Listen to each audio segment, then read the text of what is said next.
అమ్మో. పద పద పదవయ్యా. రండి రండి రండి రండి. అమ్మా కోడలా, నువ్విప్పుడు కాపాడకపోయి ఉంటే మన ప్లాన్ మొత్తం నాశనం అయిపోయి ఉండేది. ఆ గాయత్రి అయితే నిన్ను పట్టేసుకుందేమో అనుకున్నాం కోడలా. నువ్వైతే తెలివిగా తప్పించుకున్నావు. ఈ సత్య ఎక్కడికి వెళ్ళిందో ఏంటో. తను ఇలా వెళ్ళడం కరెక్ట్ కాదు. ఈ విషయం గురించి ఖచ్చితంగా తనతో మాట్లాడాలి. అది అమ్మో.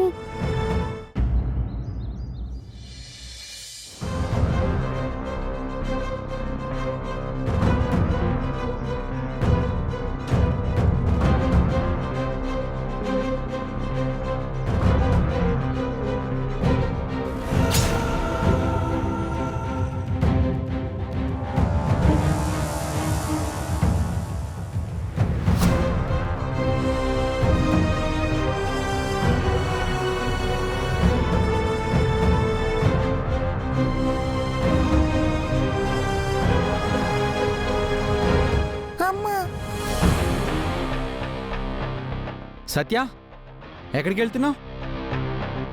ఇప్పుడు వీడికి ఏం చెప్పాలి?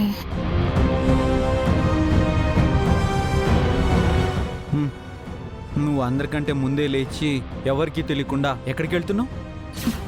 అబ్బా, పొద్దు పొద్దున్నే వీడికి దొరికిపోయానంటే ఇప్పుడు ఏం చెప్పాలి? నువ్వు సిటీకే కదా వెళ్తున్నావు. ఎవరికి చెప్పకుండా సిటీకి వెళ్తున్నావు కదా. నువ్వేదో నిజం దాస్తున్నావు. అదేంటో చెప్తావా చెప్పవా? సత్య, నిన్నే అడిగేది. మాట్లాడవేంటి? అది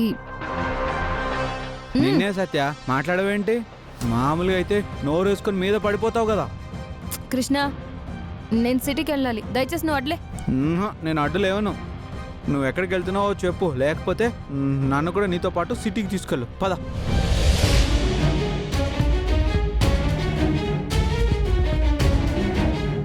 బా, ఇప్పుడు వదిలేలా లేడు కదా, ఏదో ఒకటి చెప్పి తప్పించుకోవాలి. చెప్పు సత్య, నిన్నే అడుగుతోంది. నేను సిటీకి హాస్పిటల్కి వెళ్తున్నాను. ఆ విషయం నాకు కూడా తెలుసు. ఎందుకు వెళ్తున్నావు? నువ్వు ఎవరికి చెప్పనంటే నీకొక మాట చెప్తాను. నేను ఎవరికి చెప్పను. చెప్పు చెప్పు చెప్పు. నిజంగా చెప్పకూడదు, చెప్తే నా మీద ఒట్టే. ఒట్టేసాక నేను చెప్పను కదా. ఎందుకు వెళ్తున్నావు చెప్పు. నాకు నాకు ఆరోగ్యం బాగాలేదు కృష్ణ, అందుకే హాస్పిటల్కి వెళ్తున్నా. ఈ విషయం మా ఇంట్లో వాళ్ళకి తెలిస్తే కంగారు పడతారని చెప్పలేదు. అయ్యో, నీకు ఆరోగ్యం బాగాలేదా? ఏమైంది సత్య? ఏమైంది? ఏమైంది? డాక్టర్లు ఇంకా పరీక్షలు చేస్తున్నారు. పరీక్షలు అయిపోయాక చెప్తానన్నారు. నీ ఆరోగ్యం బాగాలేదా? అయితే నేను కూడా నీతో పాటు వస్తాను. పద. నీ బాధ చూస్తుంటే నాకు చాలా కంగారుగా ఉంది. పద. చాలు కృష్ణ, నేను హాస్పిటల్కి వెళ్తాను. అన్ని వివరాలు తెలుసుకుని వచ్చి నీకు చెప్తాను, సరేనా? అప్పటి వరకు ఈ విషయం నువ్వెవరికీ చెప్పకూడదు. చెప్తే నా మీద ఒట్టని చెప్పాను కదా. సరే, నేను ఎవరికి చెప్పనులే. నువ్వు జాగ్రత్తగా వెళ్ళు. సత్య,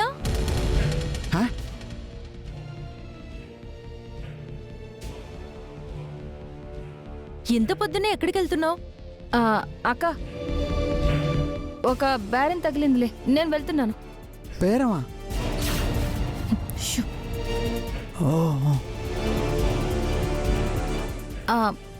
వస్తానక్క. Bye bye. చెప్పు.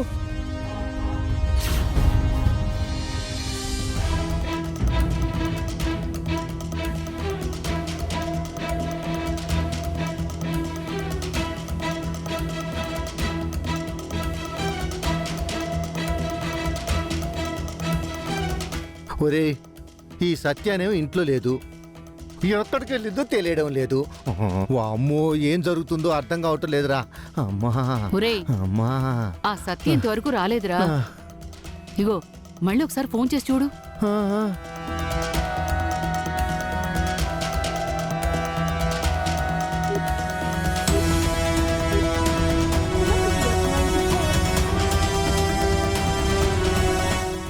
కలవట్లేదమ్మా.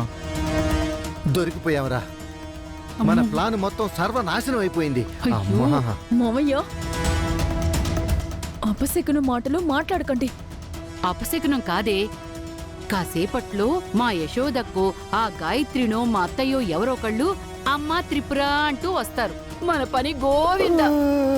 అక్క అక్క అక్క అక్క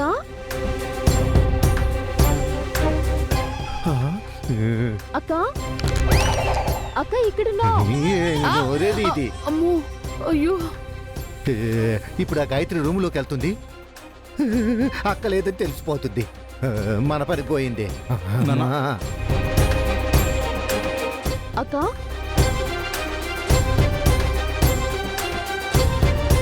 అక్క అక్క ఇదేంటి అక్క రూమ్లో లేదు, కింద కూడా రాలేదు. ఎటెళ్ళింది అక్క? అక్క అయ్యో.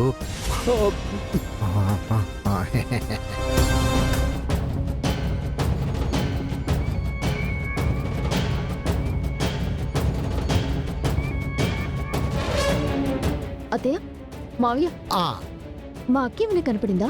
ఆ? ఆ, ఏంటి త్రిపుర రూములో లేదా? అదే కదా మావయ్య చెప్పేది. ఆ, మిద్దెపై నుందేమోనమ్మా. పైన కూడా లేదు మావయ్య. మొత్తం అంతా వెళ్ళి చూసాను అత్తయ్య, అసలు ఎక్కడ కనిపించలేదు. బామ్మా అత్తయ్య ఓ, ఏమండి? ఇప్పుడు మన పని అయిపోయింది. మన ప్లాన్ మొత్తం సర్వనాశనం చేసేసింది. అమ్మో ఏంటి గాయత్రి, ఏమైంది? మా అక్క రూమ్ లో కనిపించడం లేదు బామ్మ.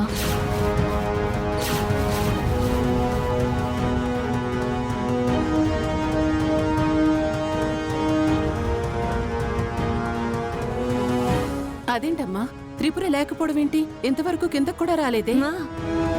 అదే అత్తయ్య నాకు కూడా అర్థం కావడం లేదు. అసలు రూమ్ లో ఉన్న అక్క ఎక్కడికి వెళ్తుంది? అయిపోయింది. మన ప్లాన్ బట్టబయలైపోతుంది. ఈ అనంత గాయత్రిలో అంతా తవ్వేస్తారు. నువ్వు సరిగ్గా చూసావు గాయత్రి?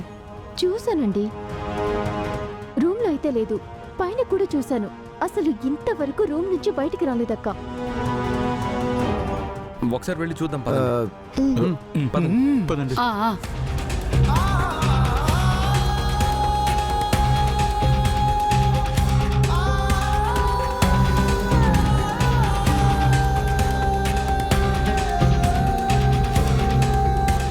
చూడండి బామ్మగారు, అక్క రూమ్ లో కూడా లేదు.